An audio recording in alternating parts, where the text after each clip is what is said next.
कहानी है, वो उसका बचपन बीतता है उसके गाँव या टाउन में।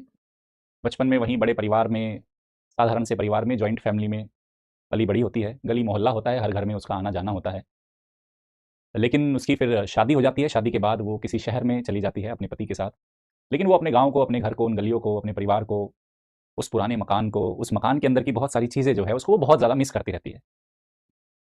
तो फिर अचानक से कुछ साल बाद वो वापस से उन गलियों में आती है, अपने गाँव की गलियों में आती है, उस घर में आती है और उसको फिर बहुत सारी चीज़ें याद आने लगती है और फिर वो अपनी रूरल लाइफ़ और अर्बन लाइफ़ को कंपेयर करना शुरू कर देती है।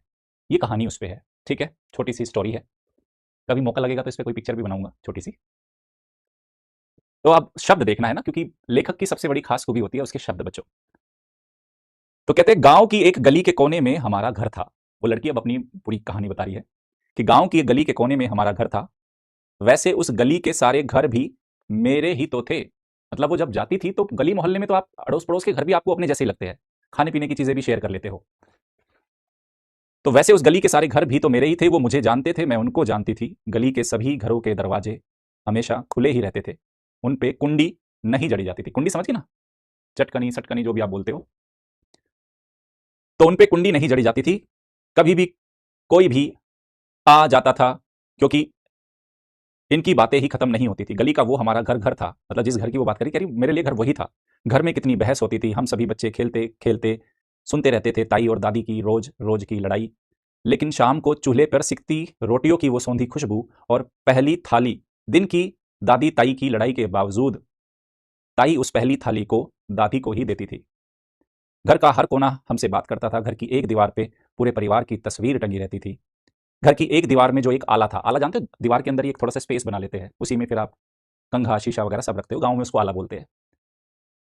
एक दीवार में आला था, उसमें पता नहीं किस किस की जरूरी चीजें रखी होती थी। किसी की दवाई की पर्ची, किसी का पेन, किसी के घर का पता लिखी पर्ची, किसी का बटुआ, किसी की चाबी, न जाने क्या क्या उस आले में रखा रहता था।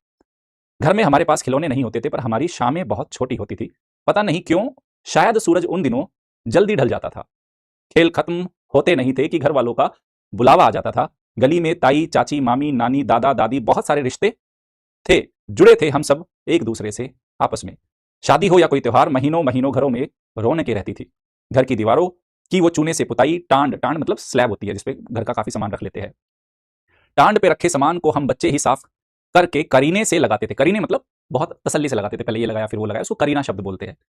रसोई में लगी उस लकड़ी की पट्टी पे अखबार को थोड़ा सा लटका के उसको नीचे से झालर जैसा काट कर उस पर पीतल के बर्तनों को लगाना। ऐसे ऐसे अखबार को काट काट के उसके ऊपर फिर पीतल के बर्तन लगा देते थे। आज कई सालों बाद लौटना हुआ मेरा उस गली में। गली सूनी थी, कुछ रूठी हुई सी थी। गली ने मुझे नहीं पहचाना। कई घरों के दरवाजे बंद हो गए थे हमेशा के लिए। मैंने इस कोने से उस कोने तक हर घर में बहुत ढूंढा, हर दरवाजा खटखटाया, पर कोई नहीं मिला। मेरे बचपन के साथी नहीं मिले। पता नहीं वो भी सब कहां चले गए। शाम को कोई चूल्हा नहीं जला, कोई शोर नहीं रहा, कोई आवाज नहीं रही, कोई किसी को नहीं जानता। अब सब कुछ यहां पर बदल गया। सूना सूना है ये चेहरे, ये दीवारें, ये आंगन, ये रिश्ते, सब कुछ सूना हो गया। हर कोई एक दूसरे से अलग हो गया। मेरे सारे रिश्ते खो गए। अब कोई मुझे नहीं पहचानता, ना ही जानता है मुझे। बहुत लंबा सफर तय हो गया गांव और इस शहर के बीच इन सालों में।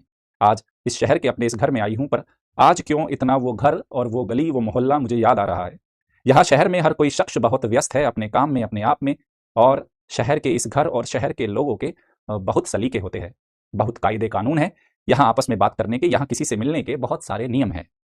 इसलिए बहुत सोचना पड़ता है किसी के घर जाने से पहले।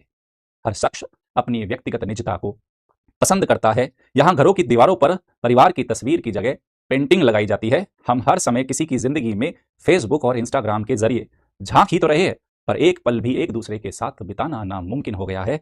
बोझिल है किसी एक पल भी किसी का बेवजह बिना मतलब के हाल पता कर लेना यहाँ नामुमकिन है। यहाँ अब सब एक साथ खाना नहीं खाते, क्योंकि घर पे हर कोई अपने अलग अलग टाइम पे लौटता है। हम सब पूरे दिन में एक बार भी कभी साथ नहीं होते। धीरे धीरे परिवार भी सिमट कर एक घर, और एक घर से एक कमरा, और फिर कमरे से कमरे में बैठा एक वो अकेला व्यक्ति, बस उस तक सिमट कर रह गया। इतना क्यों भागना है जीवन में, इतना किसके लिए भागना है, इतनी व्यस्तता क्यों लानी है जीवन में। जीवन जीने का नाम है, जीवन सब कुछ गवा देने का नाम नहीं। अगर जीवन की वो मौज ही खो दी हमने, अगर जीवन की वो लापरवाहियां, वो निश्चलता ही खो दी हमने, अगर जीवन की वो गलियां ही खो दी हमने, तो क्या पाया हमने और क्या जिया हमने। समझ गए?